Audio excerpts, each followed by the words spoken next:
I'm your host, Annie Bowles, and this is News du Jour.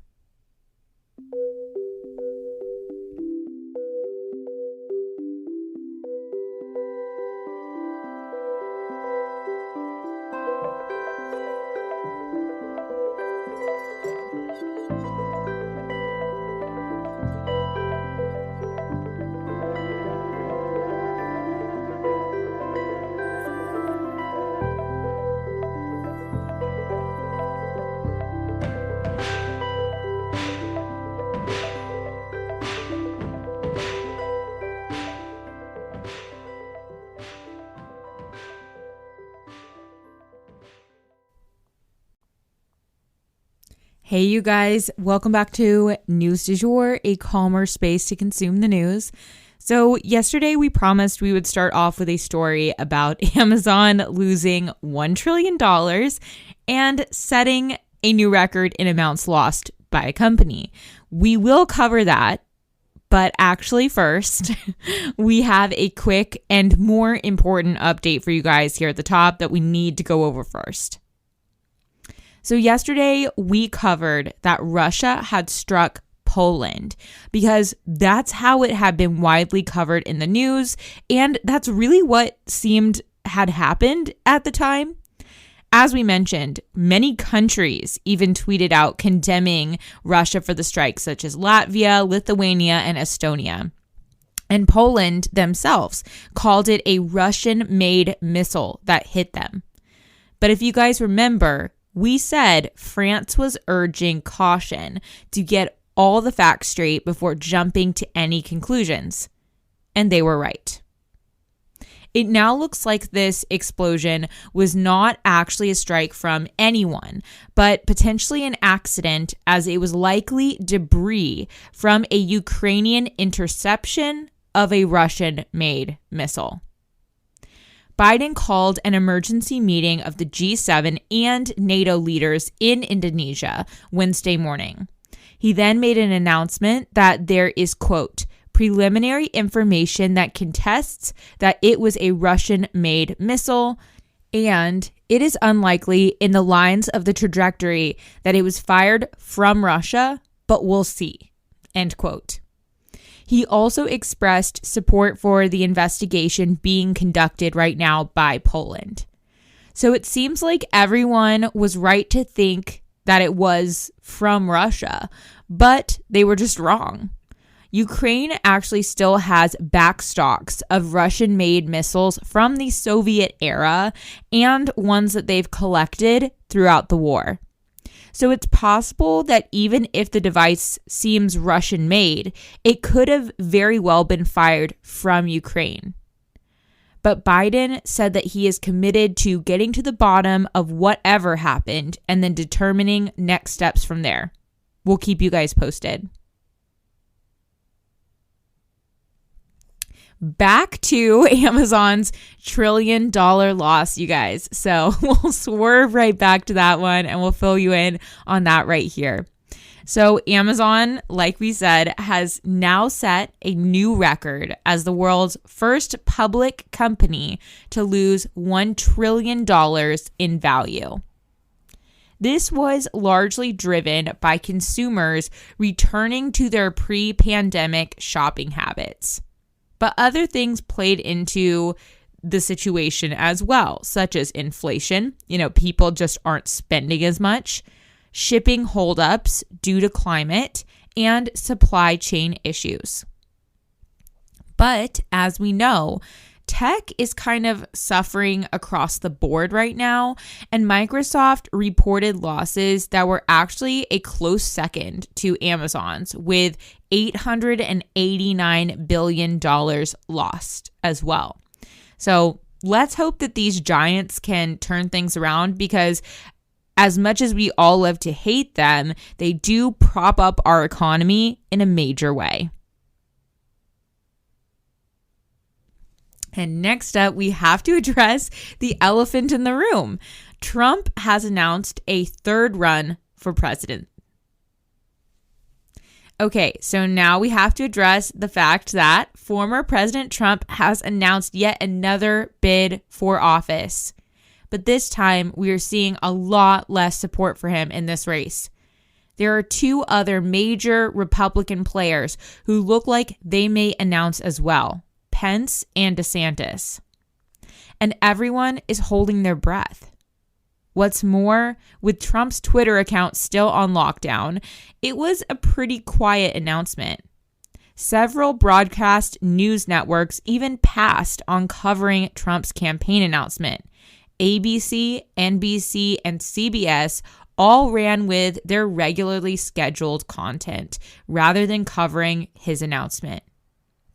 So that is evidence, if anything, that his star power has definitely dimmed. Mike Pence said in his interview, quote, "I think we will have better choices," end quote, when asked if he would support Trump. The former president is looking at obstacles like never before. The vast majority of his chosen candidates in the midterms were defeated. And he has about 6 different legal battles that he's fighting at the moment, if not more. But many people actually think his bid for the presidency is about those legal battles more than anything else. Could this be an attempt for the former president to evade the law a little longer?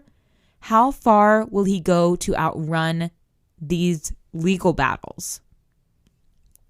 People are calling it Trump fatigue in saying that they're simply tired of all the drama that he comes with. And of course, he continues to paint himself as a victim, even stating that bluntly during his announcement. He said, quote, "I am a victim," end quote, when talking about the FBI raid on his Mar-a-Lago resort. But even if that were true, it kind of paints a weak picture, which is not ideal going into a presidential run, especially when contrasted with Governor Ron DeSantis, who truly ruled the roost in Florida this election cycle. No excuses, no playing the victim. He comes across as a lot more strong and capable politically. As of now, it seems like Trump has an uphill battle in securing the nomination, but that will really depend on who his competitors are. Stay tuned. I also wanted to make one more note on this story. We don't have enough to go too deep into this, but I heard just before recording that Ivanka Trump has made a statement saying that she will not be part of her father's presidential race. So that is a serious change of tune for her. She was actually in his administration before. So I will have more on that for you guys tomorrow. And lastly for today, we're going to go over Estee Lauder buying Tom Ford. We are seeing history in the making, you guys. 2 beauty titans are merging. Estee Lauder, as we know, really exemplifies the establishment. You know, she's gorgeous, but she's been around forever. But her spin-off companies like Le Labo, Bumble and Bumble, Bobbi Brown, La Mer, Too Faced, and MAC really keep the company young. But now, for $2.8 billion, Tom freaking Ford will join that roster, bringing its luxury power along with it. But that's not all, you guys. Tom Ford also sold Estee Lauder its apparel line as well. So far, Estee Lauder has solely been focused on beauty. Are they going to sell off that part of the business or foray into a new industry? Tom himself will actually be staying on with the company for 2023, but after that, we're not sure as to his plans. Tom Ford is experiencing some major life changes in his personal life. He's turned 60. He stepped down from his prominent role as the chairman of the Council of Fashion Designers, and he lost his partner of 35 years to cancer, journalist Richard Buckley. But both parties seem thrilled about this acquisition, so this is a happy day, and I doubt it will be the end of his legacy. I personally am super excited to see what this enormously talented creative does next. And that is the news du jour. Today, I wanted to leave you guys with the quote, "Think outside the box. No, collapse the box. Take a sharp knife and rip it to shreds."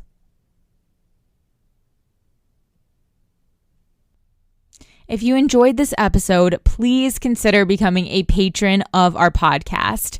For $7.99 a month, you can unlock tons of perks like breaking news text messages so that you're never out of the loop. Tons of bonus episodes are already up there ready for you to binge, and a discussion board full of networking opportunities and much more. Go to www.patreon.com/sugarfreemedia today to become a patron. This is the best way to support our show. Our patrons make News du Jour possible. But a couple other ways to support our podcast are rate and review on whatever podcast platform you use to listen, share on your social media, you have influence, tell your friends, family, and colleagues that you love News du Jour and why you listen. You can also follow us on social media under sugarfreemedia.co on Instagram, just sugarfreemedia, all one word, on TikTok, and sugarfree_media on Twitter. We also have a weekend newsletter called Dreamers Digest that's full of dreamy content recommendations for your weekend and a life update from yours truly. Sign up today on our website, www.sugarfreemedia.co. Our music is by Joey Lavoie and Nicholas Foster. Our cover art is by Hannah Pierce Photography. Our Sugar Free Media logo is by Catherine Jezik Designs. Any twinkling or little footsteps you might hear in the background are by my dog, Rhett. He's a rescue pup and always records with me. We appreciate you listening and look forward to telling you about the news again next time on News du Jour.